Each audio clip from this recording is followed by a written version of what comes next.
আজকে আমাদের প্রত্যেকের প্রিয় এই খিচুড়ির রেসিপি থাকলো আপনাদের জন্য। আর এটা কমপ্লিটলি নিরামিষভাবেই আমি তৈরি করেছি। প্রচুর ডিমান্ড এখন নিরামিষ খিচুড়ির রেসিপি।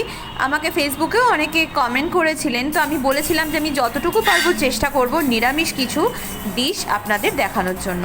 তো এখানে আমি নিয়ে নিয়েছি 100 গ্রাম মুগ ডাল। মুগ ডালটা খুব ভালোভাবে এইভাবে নাড়াচাড়া করে নিতে হবে। প্রথমে মুগ ডালটা ভালো করে নাড়াচাড়া করে নেব। তারপরে একটু ভাজা হয়ে গেলে এটাকে তুলে রাখবো, তুলে ভালো করে একটু ধুয়ে নেব, কারণ মুগ ডালের মধ্যে অনেক সময় অনেক পাউডার থাকে, যেটা একটু ধুয়ে নিলে ভালো হয়। এরপরে কড়াই দিয়ে দিয়েছি সর্ষের তেল। সর্ষের তেল দিয়ে দেওয়ার পরে আমি এখানে দিয়ে দিলাম পরিমাণ মতো নুন। সর্ষের তেলটা কিন্তু বেশি প্রথমে দেব না, যতটুকু ভাজতে লাগবে প্রথমে ততটুকু আগে ভেজে তুলে নেব সবজিগুলো। তো প্রথমেই আলু ডুমো করে কেটে দিয়ে দিলাম। আমি এখানে 4 থেকে 5 জনের জন্য বানাচ্ছি।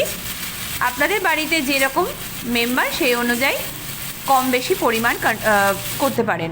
তো এরপরে আমি দিয়ে দিয়েছি ফুলকপি আর দিয়েছি এখানে গাজর।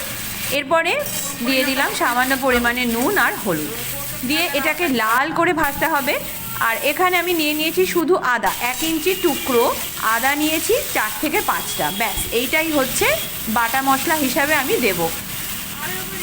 খুব সুন্দর খেতে হবে, আমি যেভাবে বলছি ঠিক সেইভাবে আপনারা একবার করে দেখুন। এরপর আমি দিয়ে দিয়েছিলাম বিনস আর টমেটো। এরপরে আদা বাটাটা দিয়ে দিয়েছি। তারপরে দিয়ে দিলাম পরিমাণ মতো জিরে গুঁড়ো আর দিচ্ছি ধনে গুঁড়ো। এখানে আমি 1 চামচ করে দিয়েছি জিরে গুঁড়ো, ধনে গুঁড়ো 1 চামচ, লাল লঙ্কার গুঁড়ো, এটা কিন্তু রেড চিলি পাউডার, কোনো কাশ্মীরি লঙ্কা নয়। আর এখানে দিয়ে দিলাম 1/2 চামচ হলুদ গুঁড়ো।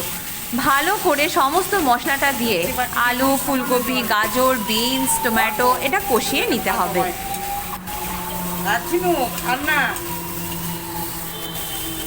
যেহেতু ফুলকপিটা সেদ্ধ করা না, একেবারে ভাজবো, তাই এটা একদম লাল করে ভাজতে হবে। এরপরে 1/2 কাপ মতো জল দিয়েছি, যাতে এটা একটু নরম হয়ে যায়। জল দিয়ে কষবো, কষতে কষতে একটু ঢাকাও দিয়ে রাখবো, যাতে এটা নরম হয়ে যায়।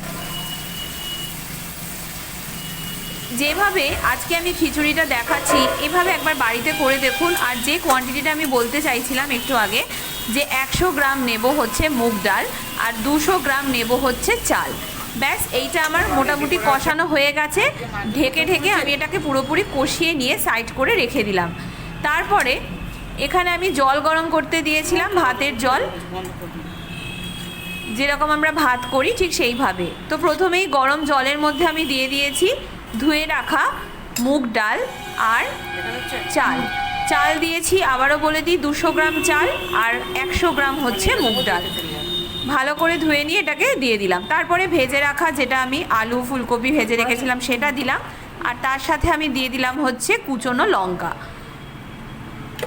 দেখুন 3 থেকে 4 মিনিট পরে আমার কিন্তু খিচুড়িটা একদম রেডি হয়ে গেছে, ভাতটাও একদম সেদ্ধ হয়ে গেছে। তো একদম শেষে আমি দিয়ে দিয়েছি ফোড়ন। নুনটা আপনারা চেক করে নেবেন, আমার একটু কম হয়েছিল তাই বাড়তি আমি অ্যাড করেছি ফোড়ন, শুকনো লঙ্কা, গোটা জিরে, তেজপাতা। ব্যাস পরিবেশন করুন।